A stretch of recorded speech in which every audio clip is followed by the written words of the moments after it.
You're in charge of hiring, and Indeed has solutions, like online skills tests, which let a candidate show that they're the right hire. We'll also have a dolphin chatter excitedly in front of the perfect candidate. Okay, there's no dolphin. But skills tests, that's a for sure. See why independent research by Silk Road shows Indeed delivers 3 times more hires than any other job site. Visit Indeed.com/promo today and get a free sponsored job upgrade on your first posting. Terms, conditions, and exclusions apply. Pensacola Beach isn't just a sun-soaked white sand paradise. It's also the best dance floor in 50 states. Every Tuesday night, the stage near the beach ball comes alive with great music you know and love. Bands on the Beach are free shows every Tuesday through October, and they're brought to you by the Santa Rosa Island Authority. Later tonight, it's the 9-member band Mass Confusion, who will delight you with classic rock and Motown, smooth jazz, funk, country, oldies, and a style all their own. Join us for live music every Tuesday night at 7 for Bands on the Beach.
Go Gators right here on ESPN Pensacola, 1330 AM, 99.1 FM. I am Chad Brilliante. Glad to be with you here as always as we broadcast live from right here off Plantation Road, having some fun at the ESPN Pensacola News Radio Cat Country Studios and having a blast as the Gators 4-0.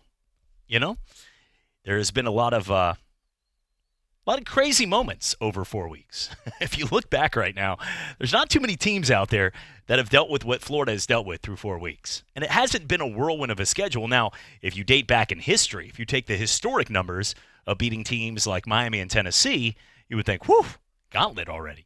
But a little different times.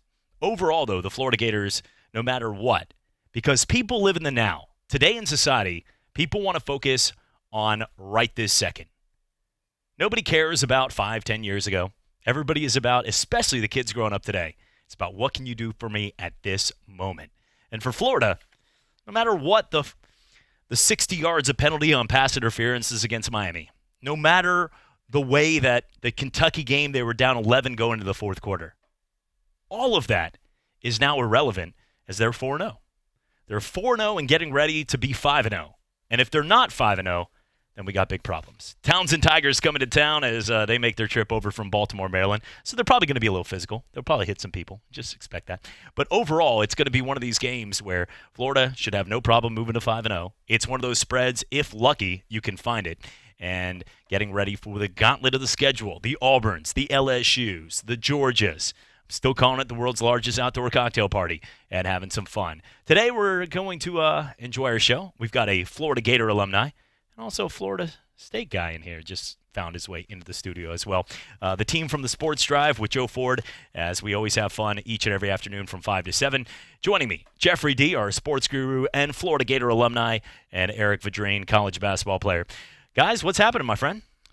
Well, not much, Chad. Good to be here. Towson Tigers are quite the pushover that a lot of people think they probably are. Good in basketball. Yeah. And they were actually number 5 in football championship subdivision going into this week, and they lost to Villanova. But their quarterback is very accomplished. It's Tommy Flacco, the younger brother of Joe Flacco, and potential NFL draft pick. They did lose. They had a kind of a prolific kick returner, running back, wide receiver type guy that ran up more all-purpose yardage than anybody else in and won AA last year, and but he tore his knee ligaments a couple of weeks ago, so he won't be playing. But look for Towson to come in and kind of wing it around. Look for the Gators to try to stay healthy. They're trying to get everybody back. They played this last weekend against Tennessee without two of their probably top 5 defensive players in Jabari Zuniga and C.J. Henderson. Hopefully those guys will be back for Auburn. The Auburn game is shaping up to be a collision. That's about the only good game that day, or certainly game of top 20 worthy teams. And they're both Auburn, and if Auburn beats Mississippi State this week, Florida beats Towson. They've already got the CBS game of the week. It'll almost certainly be a college game day because there's no attractive ABC, non-SEC schools that are playing against each other. So that'll be the feature game of the week, and should be a slugfest down in Gainesville. Well, and just because, too, we're Facebook friends. Today I don't have too much time to roam around Facebook, but I do know it's your birthday week, right?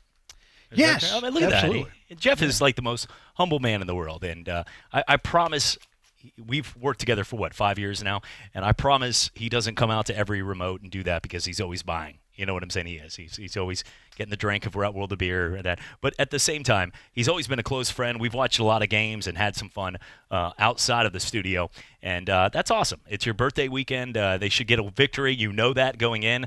As a UCF Knight fan now, I have been put into we can't even fake with people. There's no more like even shopping cart incidents at Publix where the lady hits me that's wearing the Roll Tide hat because she's like, get that stupid national title shirt off. You didn't win it. And be like, well, there's that one vote. But, there's no more of that. We have no more fake national title parades. It's over. We can't even argue right now. Even if Florida wanted to argue they're the best team, my dad, my brother, my mom, they all went to Florida.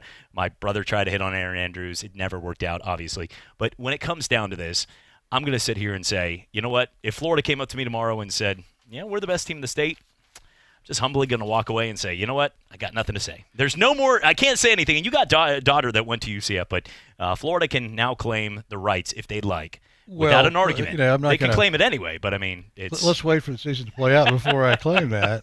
I think UCF had to have set a dubious distinction this week. One of the first teams in Division I history to score 31 consecutive points in a football game and lose. Yeah, that's what we do. Yeah. I know that Washington State set a very dubious distinction. Yes. Threw 9 touchdown passes in one football game and lost. Is that even possible? I've never seen a quarterback in the history of sports ever grow up in one game like the quarterback for UCLA. I mean, the guy was horrible. I mean, he was in the first 3 games, his QBR rating was one of the worst in the history of the game. And he goes out there and throws – he had over 600 yards and 7 touchdowns combined. I mean, the plays that he was making were insane. And a guy in Dorian Thompson-Robinson, that's not going to get too much talk about, but man, the play – I mean, he was like Brett Favre / Deshaun Watson making plays, breaking tackles, sidearm chucks. I can't sleep, so I was watching that game. And it was a nice victory. Mike Leach gave a couple faces, and Mike Leach is going to put up 60 as well. But you can always lose a game in a Mike Leach system when you put up 60, and that's what happened in the Palouse. Yeah, it was really what a bizarre game. And they Washington State, with about 6 minutes left in the third quarter, was ahead 49-17, and UCLA in the last 21 minutes scored 50 points. Is that even possible? It? Yeah. Eric Vadrine joining us as well. And what's happening, my friend? Things are going well. I had a good weekend of football. Watched the whole thing of Florida, Tennessee with my brother-in-law. He's a big Florida Gators fan. And, kudos to Trask. He definitely looked the part.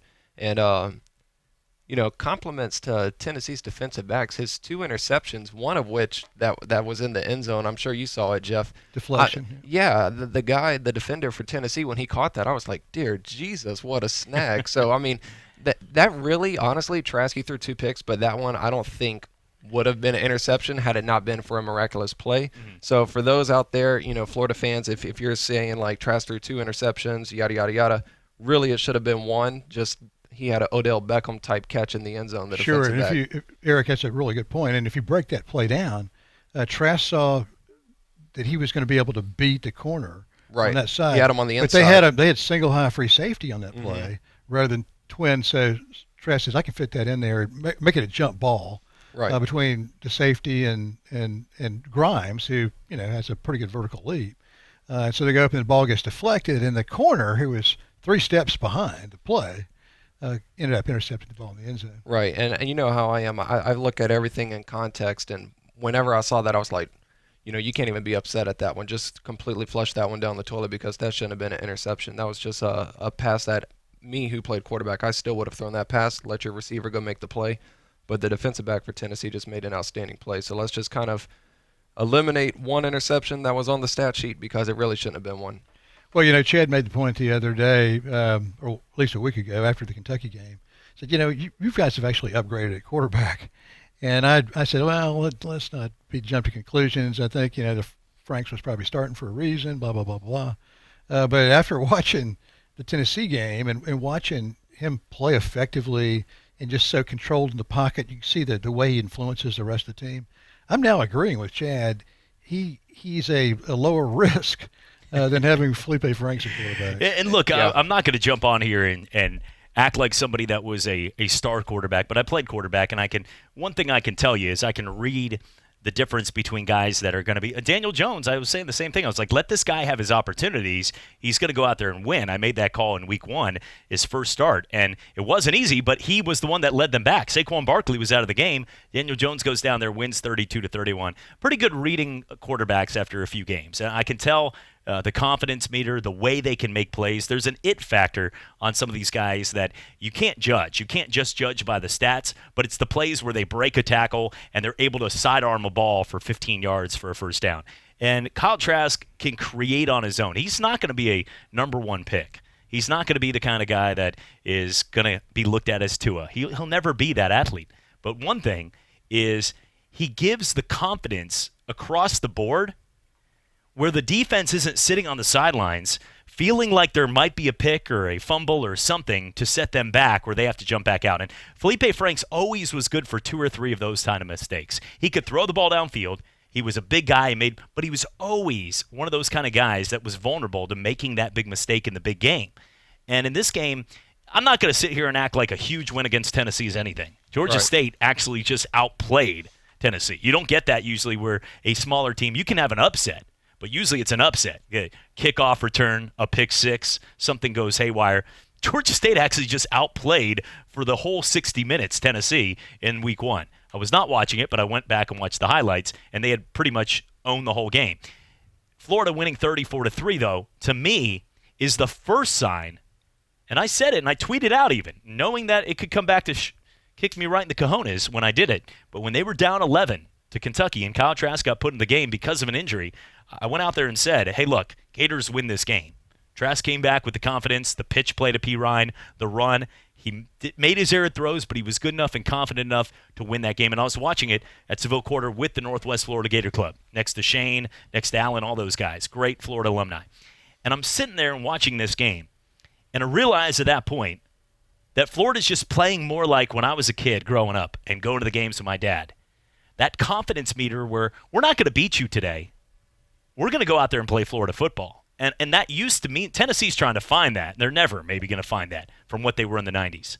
When 5 times during the 1990s, when Florida and Tennessee played, it was between 2 top 5 schools. Top 5 in the nation 5 times. That'll never happen again. We're maybe LSU and Alabama, but usually it's very rare that when they play, and it's because it's early in the season usually too, where they haven't lost a few games. But Tennessee and Florida have played 5 times in the 90s where they were both top 5. It was that important. Tennessee maybe will never find it. Florida is trying to find it. And I don't think anybody in the country, and even most realistic Florida fans, feel like they're there. They're not Georgia. They're not Alabama. They're not LSU right now. But Florida feels confident enough as they go week in and week out that they've got the athletes to beat Auburn, to beat LSU, the teams on their schedule. Maybe beat Georgia, what we saw from Notre Dame. I'm not going to sit here and say that Notre Dame's that much better than Florida. I think that's a very good football game right now. And Notre Dame showed a blueprint that you could beat Georgia. So I'm not sitting here and saying it's going to be the blowout we expected if Florida goes in the next couple weeks, because they're going to be tested after Townsend. Let's just go ahead and mark this at 5-0, pending a hurricane that comes by and cancels a game like Northern Colorado. So Florida's 5-0, and I'm not jinxing you. If you lose this, just sour grapes here, because you should not lose that game. But when it comes back, when you have Auburn and LSU and these games left, then we're really going to get to tell. But the confidence that Kyle Trask is gaining, 20 for 29, 293 yards, 2 touchdowns, and he had 2 picks. He's going to make his mistakes. But this is the kind of guy that the confidence of being able to have that guy to run an offense, I think is only growing. And I would not be shocked if Florida continues to build and get better and more confident. They're more confident of a team where with Franks they were capped out to me. They could only go so far. And a 34-3 win, Jeff, this is not your typical SEC win for Florida over the past 4 years. No, it's not. And really, Florida was wobbly in the Miami game, wobbly in the Kentucky game. And it looked more solidified in this game. This was an old-school Florida beating. It was an old-school Florida beating that we haven't seen in a while. And hopefully they can keep it up. They just got to stay healthy. But to get off the Florida topic for just a second and circle back to Tennessee. Tennessee's got Georgia next, then Mississippi State, then Alabama, and then South Carolina. They could very easily lose all 4 of those games and be 1-7. Do you think Jeremy Pruitt survives this? I think at this point, after you had a guy like Greg Schiano pretty much picketed out of town, and Jeremy Pruitt had the likes of being a defensive coordinator at all these schools, I hope that Tennessee fans are realizing that it's not as much as the coach as the problems they have at the university and where they have it recruiting. Because Jeremy Pruitt, it's his first head coaching job, but he's a great recruiter. He has a track record of that. He'll step on some toes and maybe an Albert Haynesworth head in order to get a recruit. So the recruiting's not the problem. And this is not his first year, so he's had a couple years now to build. It's their team. I mean, in general, they're not as good anymore. And you see teams like Ole Miss and Arkansas and other schools not being as good. Tennessee, I think, just needs to face the facts. And I know they don't want to hear this right now, but they're the East Arkansas now. They're the East Ole Miss. Their recruiting ground is you better get that 5-star in Fayetteville in Arkansas. You better get that 5-star in Knoxville. If there is one. But even if that's what I'm saying. They're not going to go down in Miami and snag a bunch of guys down in South Florida now. But they used to. They used to. They that's used what I'm to saying. go around That's the country done. And get them. That is done. And so they've lost their traction. They haven't been relevant since 2000.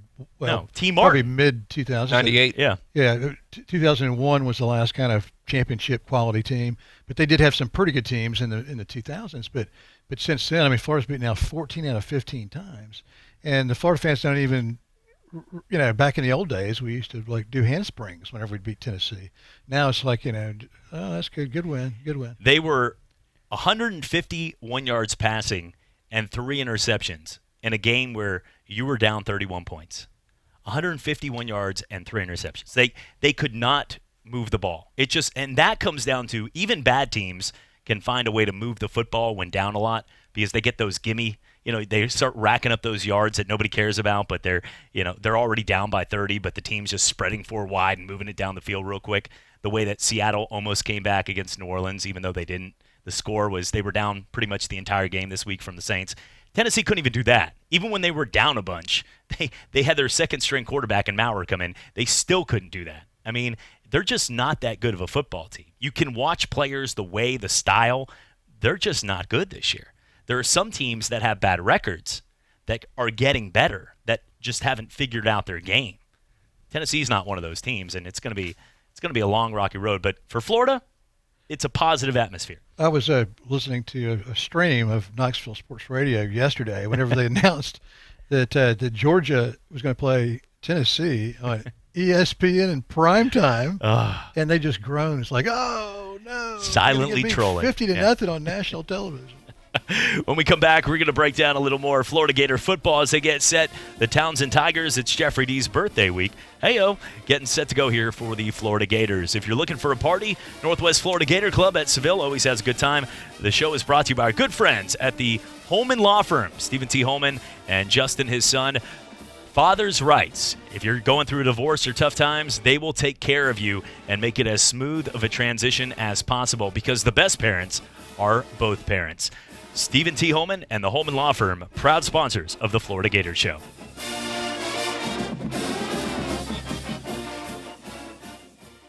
This is a message for all parents. If you as an adult think it's tough being separated or divorced, have you truly stopped to consider how your being separated or divorced affects your children? How parents treat one another, either during or after divorce, can have lifelong effects on your children. Whether you are separated from your spouse or even actually divorced, in either situation, keep in mind that you and your spouse are parents forever. Hello, my name is Stephen T. Holman, and I am a family law attorney. If you have questions regarding custody, visitation, or child support, call me today for a free consultation at 435-6909. That's 435-6909. All right, it's time for some straight talk. You wouldn't pay $100 for seats to a baseball game when you can get the same seats for $50. So why pay more on your wireless when you can get the same 4G LTE networks for up to half the cost? For $45 a month, get our unlimited plan with 25 gigs of high-speed data from Straight Talk Wireless. No contract, only at Walmart. Savings may vary. See terms and conditions at straighttalk.com. It's happening. Wherever plays are being made, tickets are being sold, and fans are lining up. ADP is designing a better way to work. With industry-leading HR, talent, time, benefits, and payroll, more companies rely on ADP than any other HR partner to help step up their game. From small business to global enterprise. See how ADP can help you and your people achieve what you're working for at design.adp.com. ADP, always designing for people. Football season never ends on Talk Football with Coach K. Stidham is tearing it up at New England. He may well be the incumbent to Tom Brady there. Former head coach of the Buffalo Bills, Coach K brings his expertise as he breaks down the game, the players, the coaches, and the front office. Plus, high-profile interviews from the biggest names in football. Talk Football with Coach K every weekday from noon till 1 on ESPN Pensacola 1330 FM 99.1. You're listening to Pensacola's local and ESPN sports station. Your favorite ESPN radio shows, plus high school and UWF Argo football. ESPN Pensacola 1330.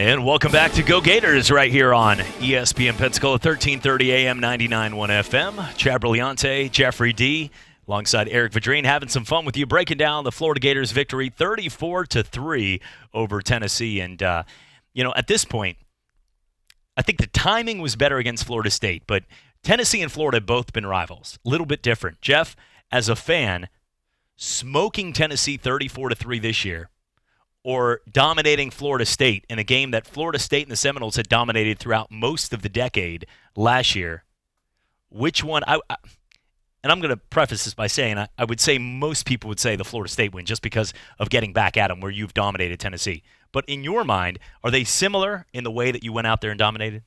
Yeah, I'd say so. I think Florida was in control of both of those football games and the Michigan game. I mean, Florida's now won, 8 games in a row, something like that. Yeah, 8 games in a row. Does beating Michigan mean as much anymore as the clownery of Jim Harbaugh? Yeah, well, that was another monkey on Florida's back, because Michigan had beaten Florida 5 straight times, and so the Gators winning that game, and then Florida State had beaten the Gators 5 straight times, and so you got that monkey off the back. It felt good to get the Florida State monkey off the back.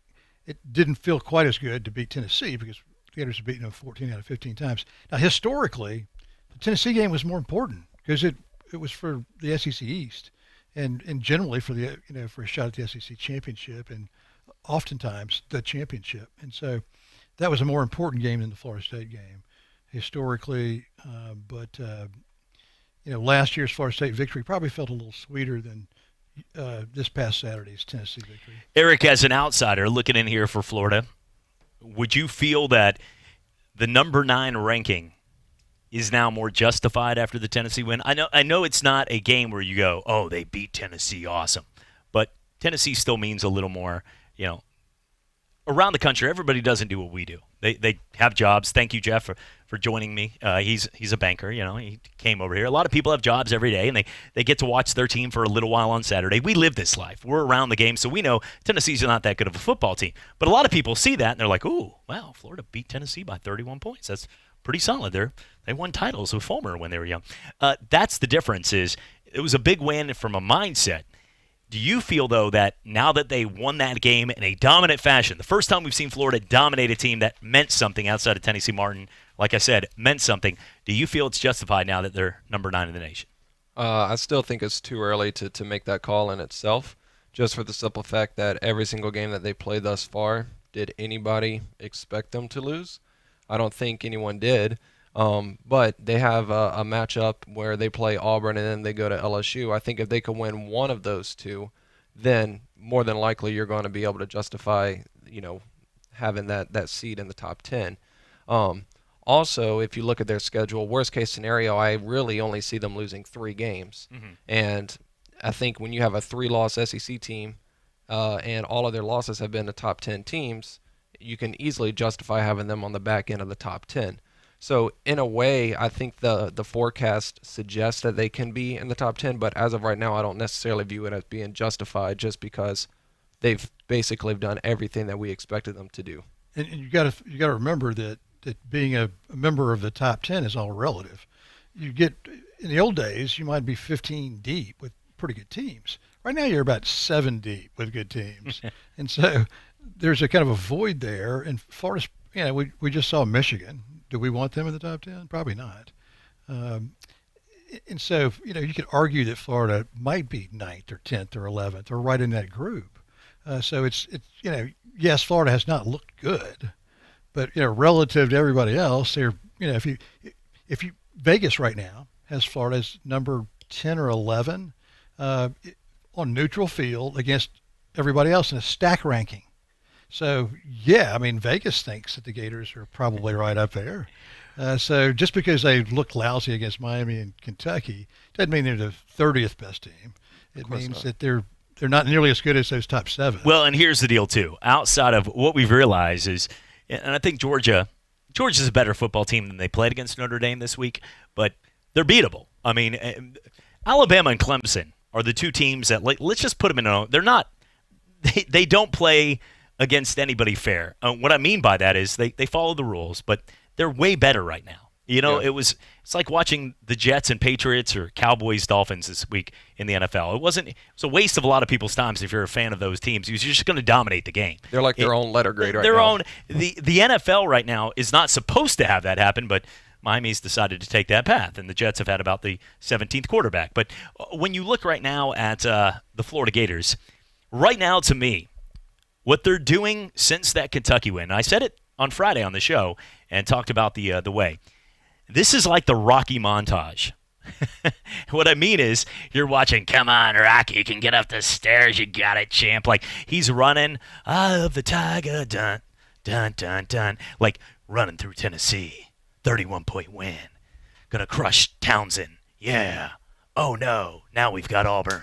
Like now all of a sudden the next couple weeks is leading up until the fight, where you take on Ivan Drago, or you got that moment right there where you're jumping into the ring against the heavyweight, because this is it. This is it. This is where you get to take on Apollo Creed. This is the moment, because then you got Auburn at LSU, at South Carolina, and then Georgia. The next 4 games after Townsend is when the meat and potatoes start to, that crockpot chicken is done. Now it's time to taste it and see if it's good. And I'm telling you, if you're Florida right now, you've been sitting there beating Kentucky and Tennessee and a bad Miami team this year, and you're like, okay, we got it. But now we're actually going to, after this Townsend week, going to be working on that where the confidence is gaining, and we're going to know exactly, because Auburn is a good football team. LSU is a good football team. So in the next 3 weeks after Townsend, or next week after Townsend, you're going to have 2 good football. There's no more of this convincing our brains, well, Kentucky was ranked, or Tennessee used to be historic with Fulmer, and I like guys out there like Joey Kent. None of this. Now you actually get to play some really good football teams. Teams that legitimately not only are top 10 teams, number 4 and number 7 in the country right now, but teams that have a shot at the national title. You get to take those teams on. And that's huge. So right now, the confidence builder, this is what it's all about, gaining that confidence each and every week. Because the Florida team, if they would have left the field after Miami and had to head back home or had to go to Auburn, they had to go to Jordan-Hare, or they had to go to LSU and Baton Rouge after that Miami game, there's no chance they would have won that football game in my mind, based on the confidence. But after that Tennessee win, if they can build on it this week with a 60-0 win as they can, then, Jeff, I feel like that's going to be a team walking in against the big dogs. And now all of a sudden you feel, because they got the athletes. They've got the 5-star, four or 5 stars. They're not perfectly as good as those teams, but they're gaining that confidence. And when good players gain that confidence, it's huge in college football with 19 and 20-year-old athletes. And that's what this game is this week against Townsend. They've got a good, first 22. Their problem is they don't have a great deal of depth, especially in the secondary. And without Henderson in there, Florida laid off of the Kentucky on one side of the field, just let Sawyer Smith just throw the ball with impunity because they didn't have enough confidence in the freshmen to get back out there and play it. They could have rotated Trey Dean to that side, who's the nickelback, and put in Amari Burney, but Amari Burney was hurt. So we got Amari Burney back this past weekend against Tennessee. Rotated Dean to Henderson's vacated spot. Hopefully Henderson will be back for Auburn. I mean, he's one of the lockdown quarterbacks in the league, projected first-round pick. So if the Gators are healthy, the Gators can play really good defense. In fact, they're giving up 11 points a game right now. They got a shutout and they gave up 3 to Tennessee and 20 to Miami and 21 to Kentucky. So this is a pretty good defense, and I'm not sure Bo Nix is going to run up and down the field against them. Notwithstanding the fact that Auburn's getting their wide receivers back a little at a time, and they're probably going to be at full strength for that game. That Schwartz kid, if you get him on the edge, then he's gone. So I think of all those teams, all those excellent teams, Florida's probably got a better chance of beating Auburn than any of them because they're playing in Gainesville, and presumably the Gators will be healthy that weekend. But that's also a blueprint to say, you know what? If they go out there and they beat Auburn, then the mindset is a completely different. Jeff, you are a numbers guy. You deal with numbers every single day. You are probably the most accurate person when you look at the numbers and the details to 5-star, 4-star recruits, and we've talked forever. But to me, I've been around sports enough, and we all have, that that sometimes, look at UCF. If you just went by numbers, we should be right there playing with Toledo and Northern Illinois every single week. And most people would be like, after you lost a Pitt, you should. We didn't lose in 3.5 years, and we beat teams like Stanford by 30 points. We beat teams like Auburn. We beat teams every team we played, we pretty much beat them that wanted to prove it. And the difference was, the reason is because they believed in themselves more than ever. And in sports, when you got 3 or 4-star recruits, or maybe not the depth, but they start to believe, they start to have confidence that quarterback's going to lead them and march him down, and he's going to find him over the top on a 30-yard touchdown pass. It's huge. And for Auburn, look, they got a freshman quarterback, regardless of their wins against Texas A&M. You walk in and you get that win, and thank God it's a at home in the Swamp game before at Baton Rouge and LSU. If it was the reverse, it'd be very tough. But if you win that game against Auburn, and remember, they beat Joe Burrow and LSU last year. It wasn't pretty, but they won that game. That back and forth, and the interception right there at the end of the game.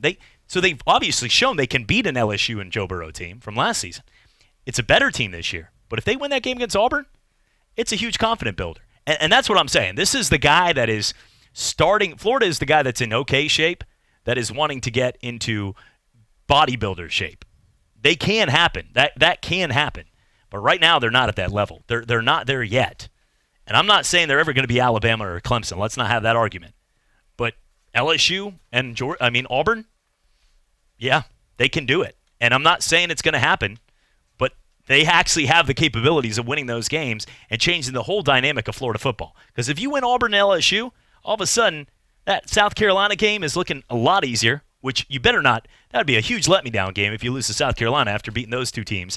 And then you got Georgia, and then you're partying. The fans are showing up at that world's largest outdoor cocktail party, and there's more drinks than ever. Even if they try to cut the name off, there are more drinks than ever at that game if they get that win.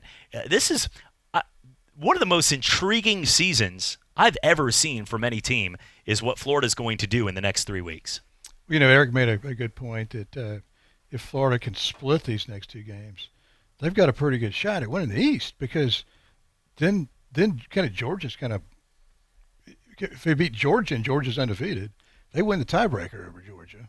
And that presumes that Florida beats South Carolina and Missouri. But they should. They'll be favored to win those games. Yeah. So Florida could kind of slide in the back door, even if they lose to LSU or lose to Auburn or just split those 2 games.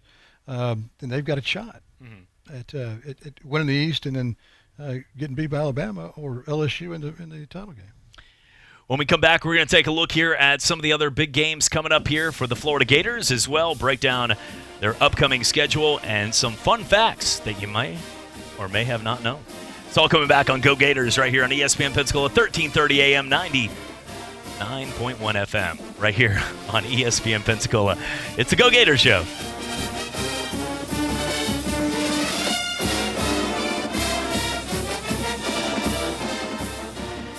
This is a message for all parents. If you as an adult think it's tough being separated or divorced, have you truly stopped to consider how your being separated or divorced affects your children? How parents treat one another, either during or after divorce, can have lifelong effects on your children. Whether you are separated from your spouse or even actually divorced, in either situation, keep in mind that you and your spouse are parents forever. Hello, my name is Stephen T. Holman, and I am a family law attorney. If you have questions regarding custody, visitation, or child support, call me today for a free consultation at 435-6909. That's 435-6909.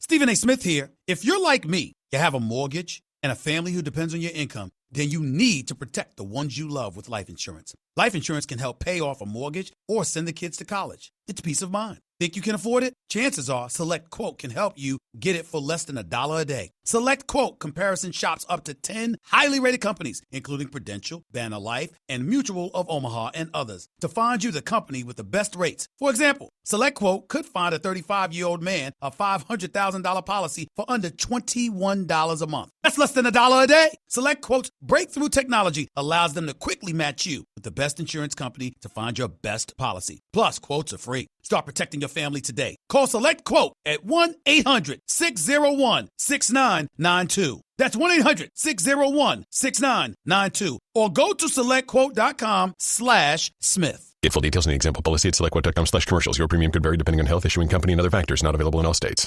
You're listening to Pensacola's local and ESPN sports station. Your favorite ESPN radio shows, plus high school and UWF Argo football. ESPN Pensacola 1330.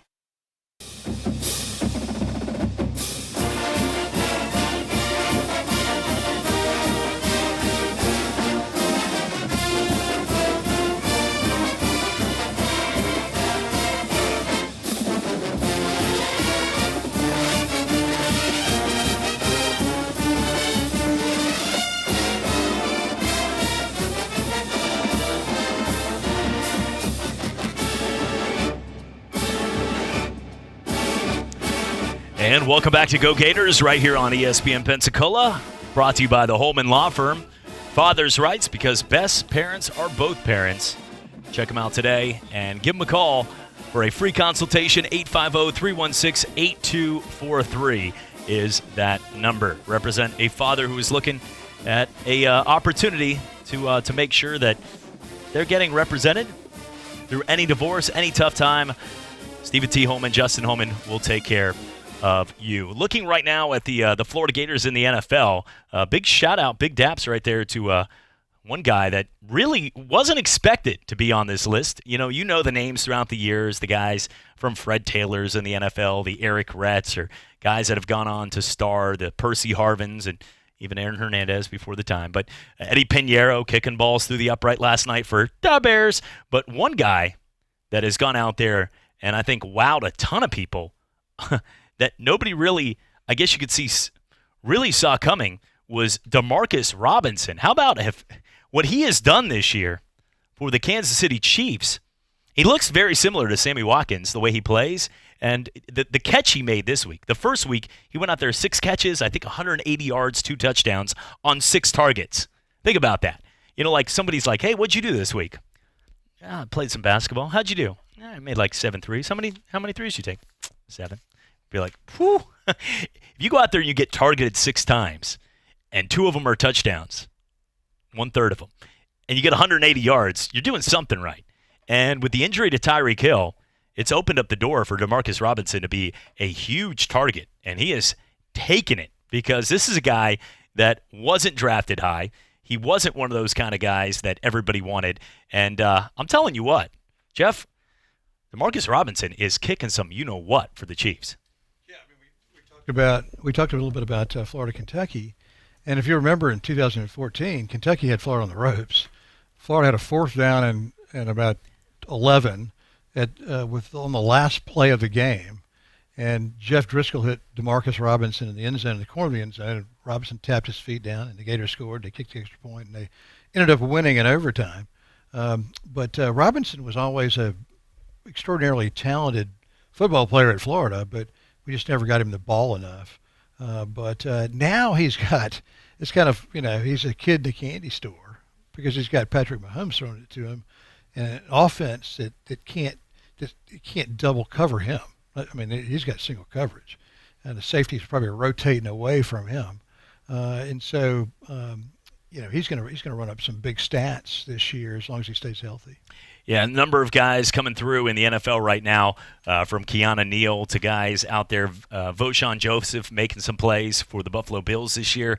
Watching guys out there like Trey Burton make some catches last night for the Bears at tight end. Antonio Callaway for the Cleveland Browns. So a number of big guys across the board. Let's get into some more Florida Gators news and notes as they get 4-0 into this Townsend game. They're 2-0 in SEC play. It'll be a 3 o'clock kickoff.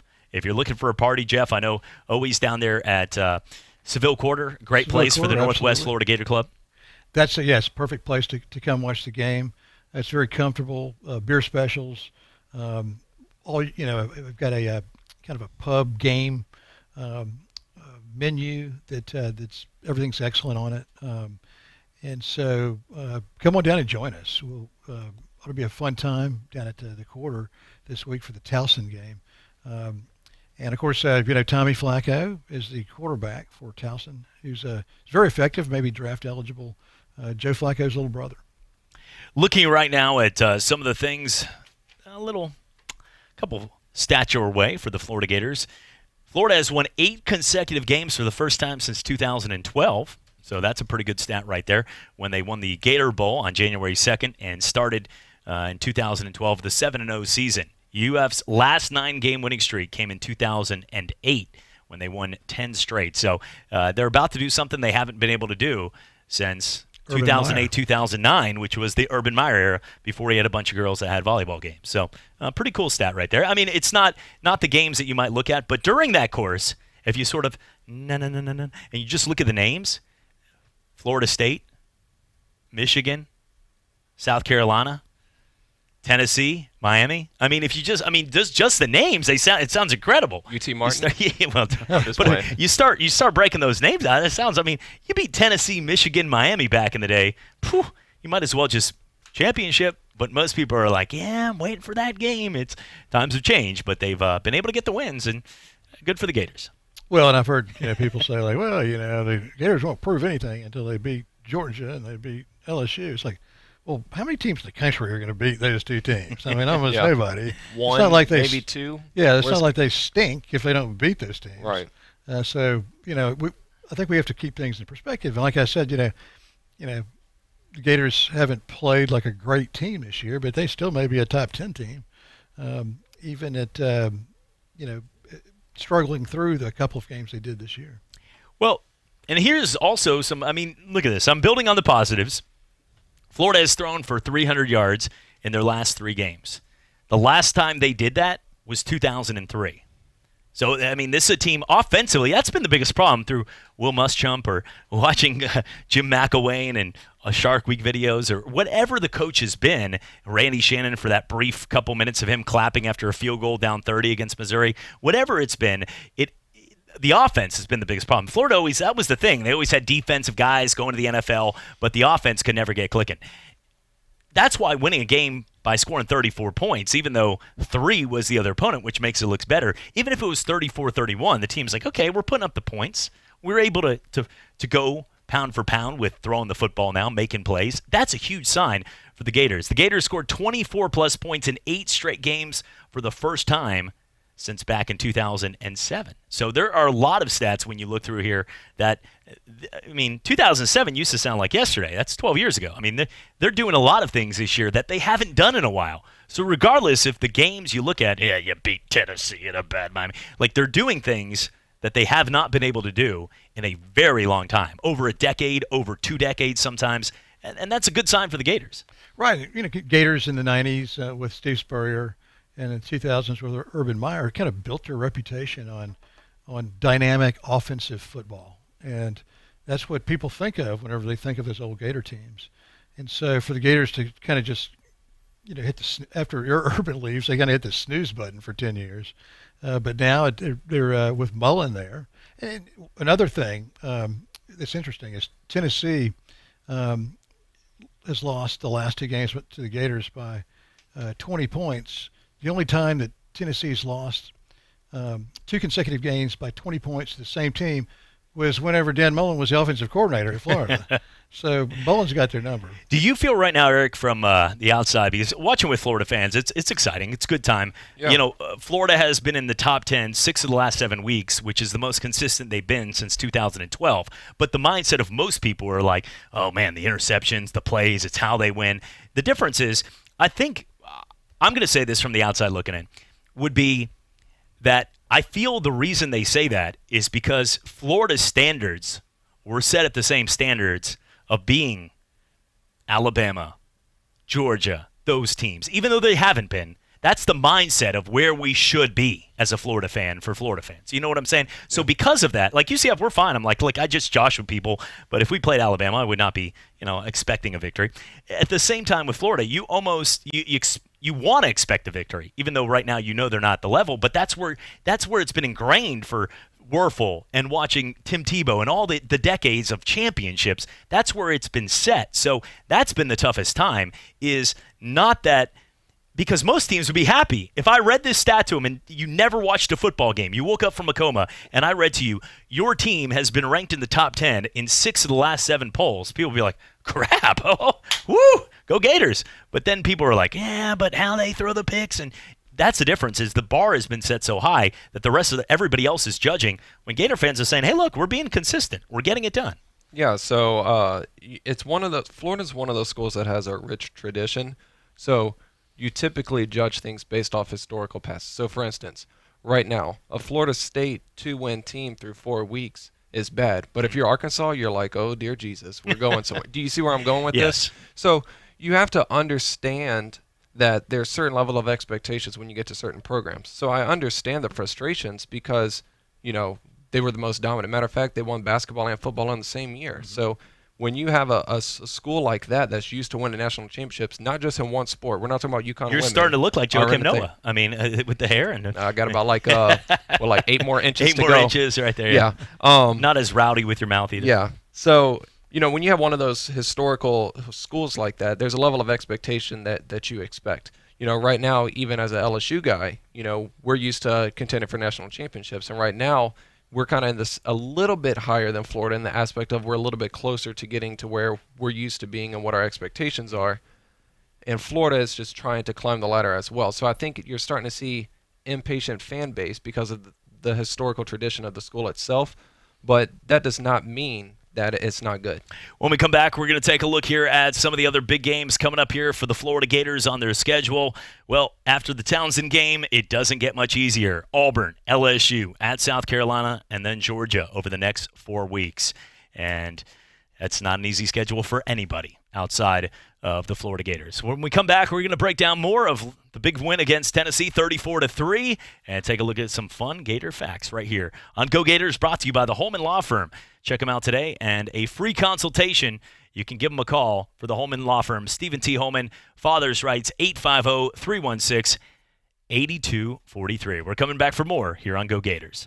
This is a message for all parents. If you as an adult think it's tough being separated or divorced, have you truly stopped to consider how your being separated or divorced affects your children? How parents treat one another, either during or after divorce, can have lifelong effects on your children. Whether you are separated from your spouse or even actually divorced, in either situation, keep in mind that you and your spouse are parents forever. Hello, my name is Stephen T. Holman, and I am a family law attorney. If you have questions regarding custody, visitation, or child support, call me today for a free consultation at 435-6909. That's 435-6909.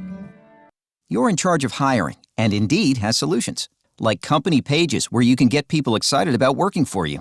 And we give you this toy monkey, which will bang its cymbals when the right resume appears. Okay, there is no monkey. I said there is no monkey!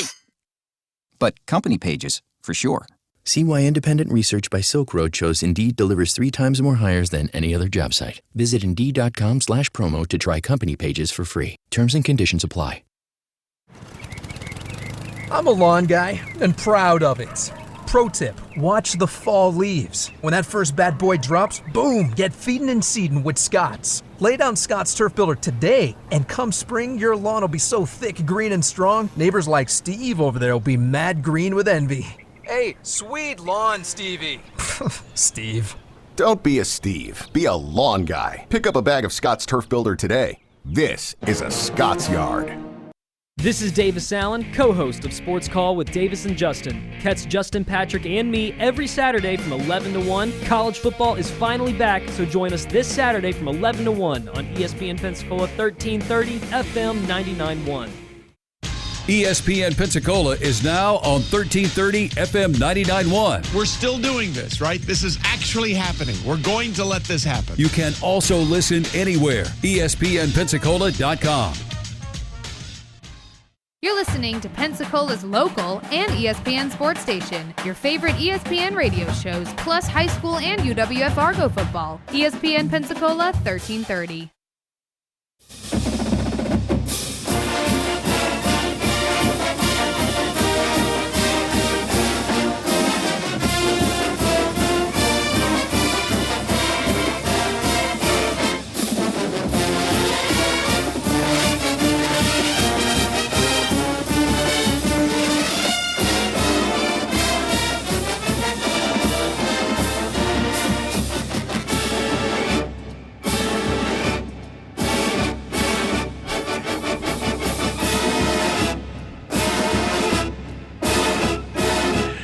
And welcome back. Sports Drive with you right here on ESPN. No, it's not. It's Go Gators. It's just used to saying that. It gets repetitious. And Go Gators right here. We're driving right there to Gainesville to be and go. No, I'm not going to even try to get myself out of that one right there. No.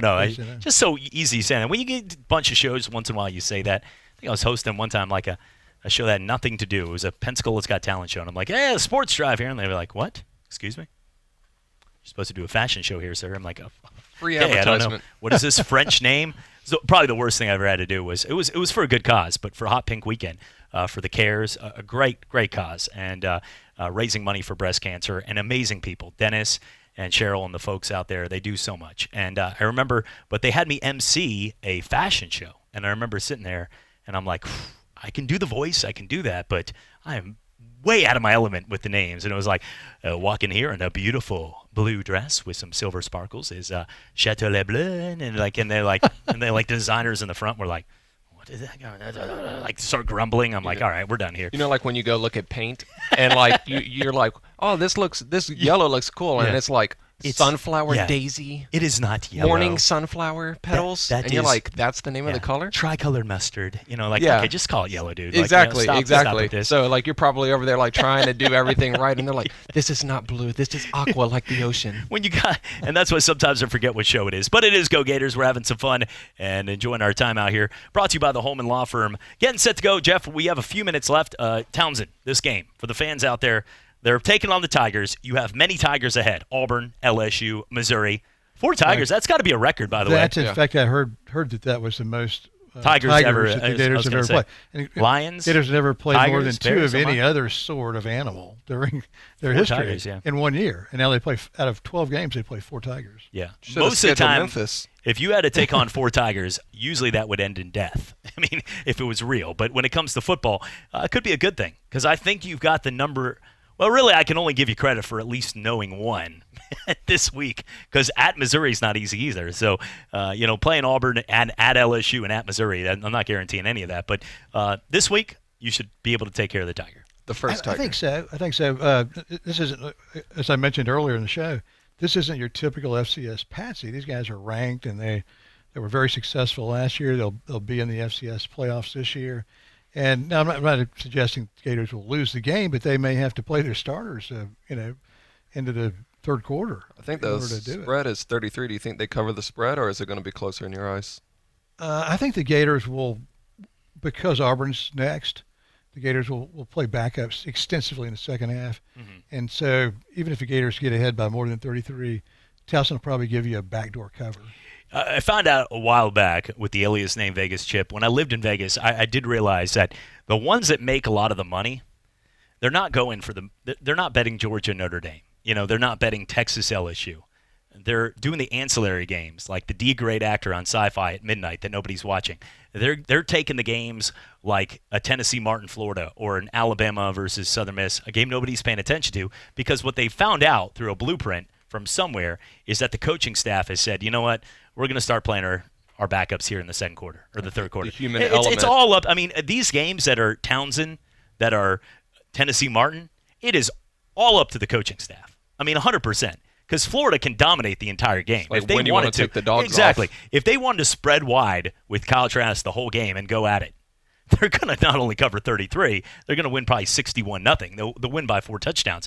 But if they start running using Emory Jones, which they need to, because remember, you get 4 games now before you redshirt, so that's huge to get these guys in and give them an opportunity. Now, it's not, it's important for Emory, but for some guys. So you get the backups in. I don't see a problem at all for them being able to get this done. Well, we'll see. Another guy that doesn't run up a score is Nick Saban. He uses extensive backups. Well, big game, Jeff. Looking forward to being out there. Happy birthday week, and very good. Yeah, come on down and join Towson. us at the all right. The quarter. For all the folks out there, this has been the Florida Gator Go Gators show, brought to you by the Holman Law Firm. Thanks for joining us right here on ESPN Pensacola, 1330 AM, 99.1 FM. Go Gators. Bringing your high school football every Friday night, UWF football on Saturdays, and the NFL on Sundays. If you would like to partner with ESPN Pensacola as a sponsor or promotional partner, give us a call at 262-6000.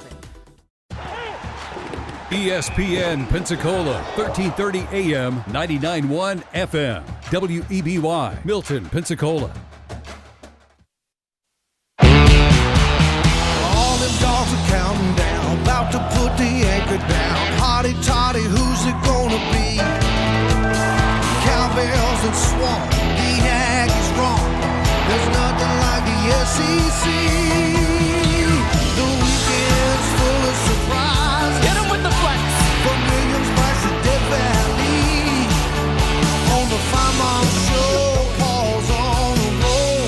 If he don't get the best of me, call Paul. Alabama. It's your show. Go ahead.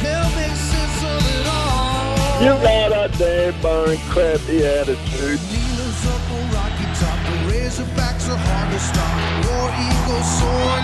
Let me talk, Danny. Okay, go.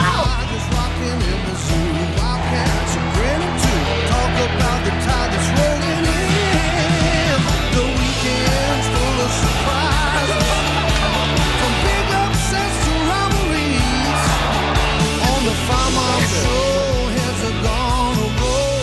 If they don't get the best of me, we'll call Paul. He'll make sense of it all. I really don't know where to go after that. Don't take those calls. I could give you my address and phone number if you're ever in this neck of the woods. In my life, I've never had a phone call like that.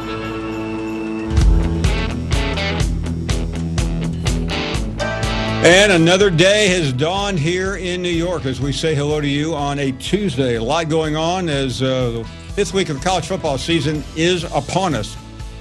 And we have a lot to talk about today. You may like some of it. Good afternoon. Welcome to the program. Glad you are here. And let's get right to some of the headlines on this Tuesday afternoon, the second day of fall. Kirby Smart, as Georgia injuries pile up, depth proves proves pivotal. Kirby Smart, still number 3 in the country, but one big test is over. This is becoming a familiar theme, both in the NFL and, of course, college football. A lot of key players hurt, questionable, and out. You don't want to see the outline. From the state newspaper in Columbia, SC, how things have gone sideways for the Gamecocks and Kentucky. Will Muschamp asked about whether this is a must-win game. He said they're all must-win. This game has gone all Kentucky's way in recent years. If it goes Kentucky's way Saturday, we may hear from some Gamecock fans on Monday.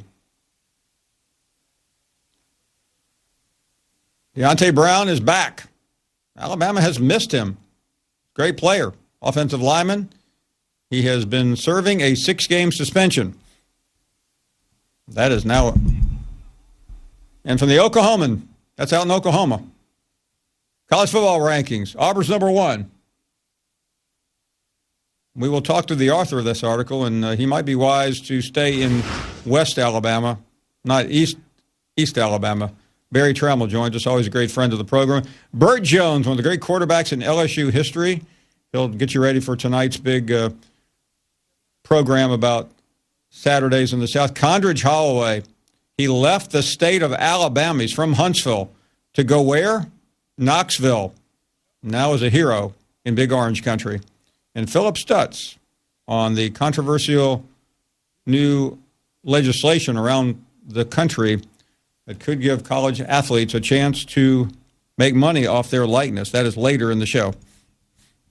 First, your phone calls at 855-242-7285. Always a great part of the program, and we look forward to talking to all of you. We start with Ray in Fort Wayne, Indiana. Hello, Ray. Paul, I can't believe you let the Maize and Blue sucker you into going on their side. Let me tell you something, buddy. I'm 70 years old. I run 6 miles a day, do 200 push-ups. That ain't bad for 70, but I'm going to tell you something. That's pretty good. For 60 years, I've been watching these jokers be ranked in the top 10. They won 1.5 national titles. One was in 1948. I was born in 49. And then they won one in 97, and Nebraska would have had a chance against them. They probably would have beat them by 2 touchdowns. It's a joke. Jimmy, it won't be long. It'll get a lot easier now for you, Jimmy, because you got a good butt whipping against Wisconsin. You should have lost to Army. You missed by inches that field goal. But you're still going to lose 6 games. Everybody laughed at me when I told you that 3-4 weeks ago, but I don't think you're laughing anymore, are you? No, not at all. Well, listen, what's the solution, though, I guess is the question, Ray. Well, let me tell you, they fired me in 2006. They need to apologize for their behavior, how they humble themselves down there. That's the first step. That's the first step. I've called them, and I write letters to them all the time, tell them how to get saved. They don't want anything to do with God. Until they bring God in their life, they're in big trouble. Thank you, Ray. Appreciate that very much. Mike is in Macon, Georgia. Mike, always great to have you on. Good afternoon. Thank you, Paul. Man, Ray was dealing, wasn't he? I don't know if I can follow that up. I just want to know where do I make a contribution? Exactly. Paul, what I wanted to ask you about, I know it's a little premature before LSU and Auburn meet, but I was just looking at some stats, and I was looking at LSU. They're second in the country, first in the SEC in passing, 431 yards a game, 78% completion rate. I was looking at Auburn. They're 107th in the country, last in the SEC, like 160 yards a game, and they're, 55% completion. All that tells me from everything I'm hearing is that, LSU ought to be a lock to put it on those guys when they play a month from now. But my instincts inside tell me that Auburn is going to win the game. Am I just being crazy? Listen, Mike, I think it's impossible to know that right now, and I say that because Auburn has a lot of important games: State, Florida, and then LSU. Right. And and by then we'll have seen LSU against Florida as well. That's a critical game, to say the least. My issue is that Auburn has always found ways to lose in Baton Rouge. Now, what happened 2 years ago or 4 years ago or 18 years ago should really have no bearing on this game. But I think anyone who and I have, by the way, anyone who discounts Auburn does so at its own peril. I just sensed last week in College Station that A&M was ready to win a big game. They weren't. Auburn just knocked them out from the opening kickoff. Hey, thank you very, very much. Daryl is calling next in Columbus, Georgia. Daryl, good afternoon. Well, first of all, the reason Auburn won is because that A&M quarterback's horrible. I don't care what he says. I mean, he's the best in the SEC. You got to show it on the field. That guy is horrible. But you're right. I mean, here's the deal with Auburn. Paul, this has got to catch up to them sooner or later. Quarterback play is going to cost them a football game. How they were able to win that football game throwing it forward for just 100 yards? By the way, I agree with that. I really do. And listen, I love what I've seen so far from Bo Nix, but his defense has carried that team a long way, and he has made critical plays, but they're probably not creating enough offense to win a shootout. And when you play LSU, you're going to be in a shootout. Absolutely. And when you play Georgia and you play Alabama, you're going to need to be able to get some points on the board. Absolutely. That goes without saying. Or you're going to wear your defense out quickly against them teams. And you're right. Auburn, to me, so far, they're 4-0, but they have been lucky. I'm just sitting there thinking, man, it's just a matter of time. They got to lose because the quarterback play is not – right now, I know he's just a freshman, but it's not up to the level that it needs to be to win some big-time football games. They did beat Oregon. Thanks to the officiating, which is something I want to talk to you about. I went back and I watched some of the the Notre Dame stuff, and I was just amazed at how twice in that football game they were able to have one. Matter of fact, one of the times one of the players pushed the player down and told him to stay down on the ground when Georgia had the momentum. And I think Jerry Danielson spoke on it also. It seems like, I understand maybe the referees didn't see it, okay, but it seems like after the fact, with it being so blatant, so obvious on the video, shouldn't the NCAA or somebody do something about that? Because that's just plumb cheating. It is, and it's obvious. No, listen, it's a fair point. I'd have to defer to a rules expert on where the guidelines are there. But Daryl, thank you. Really good to hear from you. Let's continue with more calls. And David is next in North Carolina. Hello, David. Hey, Paul. Thanks for taking my call. Thank you very much. The thing I'm calling about is yesterday you mentioned the article by Pete Thamel. Yes. You talked about the part of his article which included his review of Pac-12, but there is another whole section in his article, and it's about Phil Fulmer. And some pretty strong language about Phil Fulmer and disparaging of him.